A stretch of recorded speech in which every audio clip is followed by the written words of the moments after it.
Before I introduce the speakers, the format for the session, at the end of the day, we really want to have much more of a discussion with the audience. And so each of the speakers is just going to speak for 10 minutes, more on sort of bullet points to give you things to raise questions on. And then for the rest of the time, at least half an hour, hopefully more, we'll just go with discussion from the floor. Of course, if I don't like the questions you're giving, then I'm just going to interrupt with my own set of questions and moderate the discussion in a fitting manner. But I'll try and stay out of it as much as I can. So that's really the goal, to have a lively discussion and raise a lot of issues. Okay, so we have three great panelists with us, and I'm going to introduce them in the order in which they'll speak. To my left is Professor T.N. Srinivasan.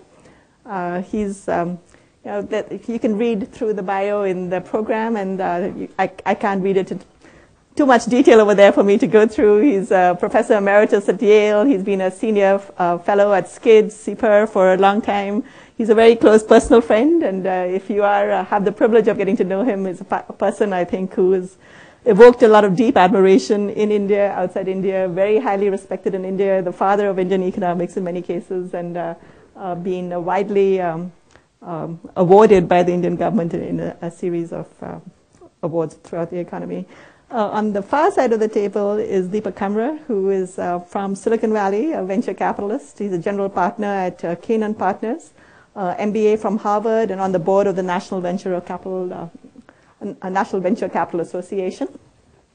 And in the middle is Consul General Parthasarathi from San Francisco, a distinguished member of Indian's Foreign Service. For those of you who know the Indian Civil Service, it's the British pattern, which means India's brightest and best are part of the Foreign Service, and he's certainly in that elite group. He was previously ambassador in South Korea and has served in many other countries in addition to that. Okay, so I've told them I'll be a tough moderator. They each get about 10 minutes, and we'll start with TN. Okay. Thank you very much, Anjini, and thank you and also SIEPR for giving me the opportunity to participate in this panel. Now, I want to start with, before the question, can India keep pace? Let me start with a background. First thing is, we should remember India is still a poor country, even though the World Bank calls it in the low middle income group. India is a poor country, depending upon what poverty line you use, from 350 million to 450 million of India's population of 1.25 billion are poor, according to very modest poverty line. And so the focus of India keeping pace or India doing anything has to be on the poor, and the intrinsic objective of India can be nothing but eradicating this mass poverty once and for all. That has to be the objective. Now, given this intrinsic objective, you can have many instrumental things. Growth is one of them. Growth is an instrument for the eliminating poverty. It's not desired in and of itself. It's as an instrument.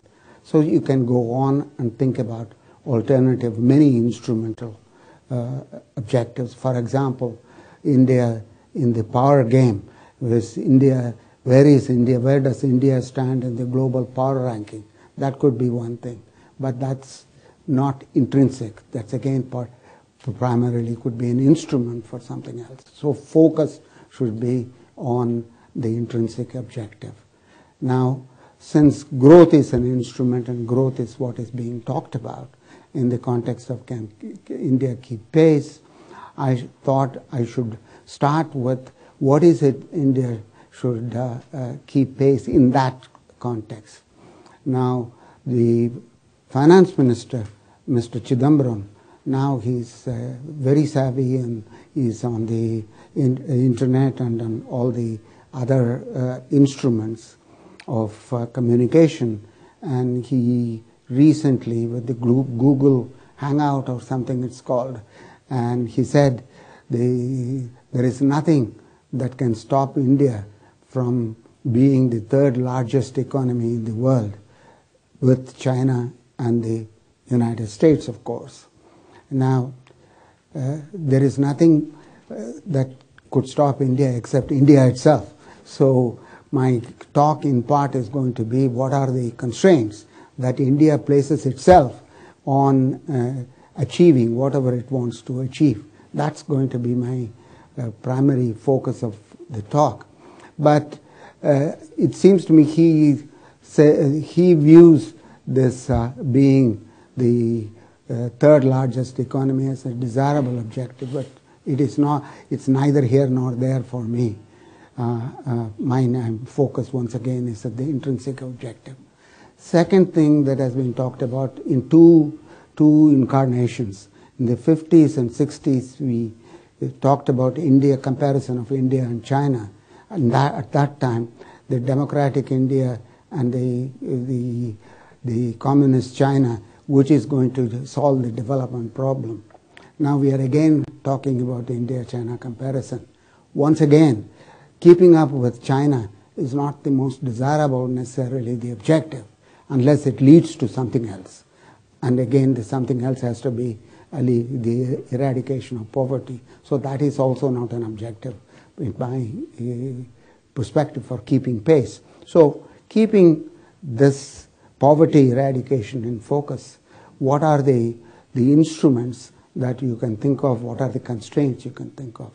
First, I want to talk about the physical capital, both financial capital and the physical aspect of it. First, once again, India has been self-reliant in all its development right from the 1950s on.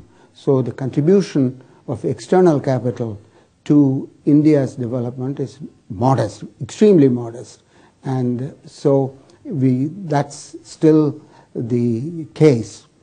So Indian development has been domestically financed, and within the domestically financed, the households have been the major source of savings.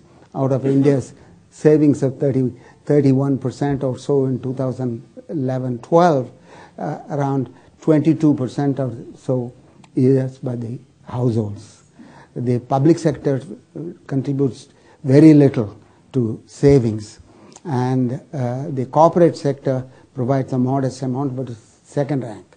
It's the households that's providing the savings.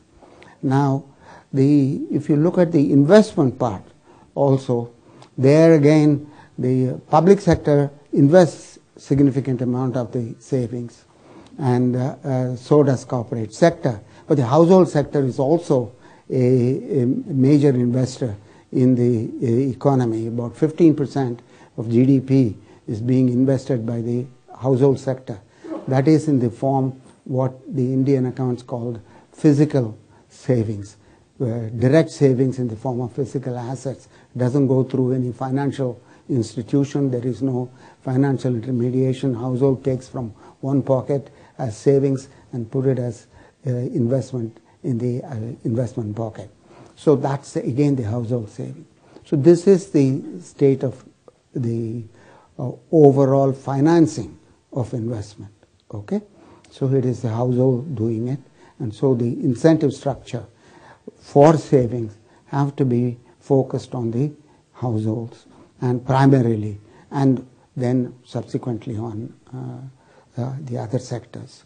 Now, unfortunately, we don't know anything about the return that the households are getting from this 15% of physical assets that they are investing.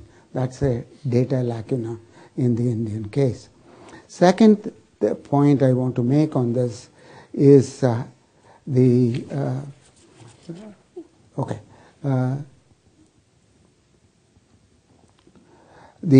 are the things that constrain? So in my view, it's not so much the availability of finance. It's much more about the efficiency with which the availability of savings is it's the efficiency with which the savings are used to generate growth, to provide education, provide this, provide that to the Indian to the Indians. Now, so what are the constraints on the financial side of the story? One is the question of if you think in terms of business environment, how much it takes, how long it takes to start a business, how much it takes to get all the permits you need to start a business. And if you, for whatever reason, you decide to close down your business, how long it takes to close down business. These are constraints, because before you enter, if you're a foreigner, before you enter, you want to know what are the constraints that you're going to face. In each of these matters, Indian environment leaves a lot to be desired. To just give one example, the World Bank's the enterprise survey says it takes about currently 5 years to close a business, and it takes about 1,000 days or so to enforce the contracts, and these are not good numbers. So that's one example. Second thing is you want to employ people, and you want to employ them to produce productively. Now, the labor laws in the Indian economy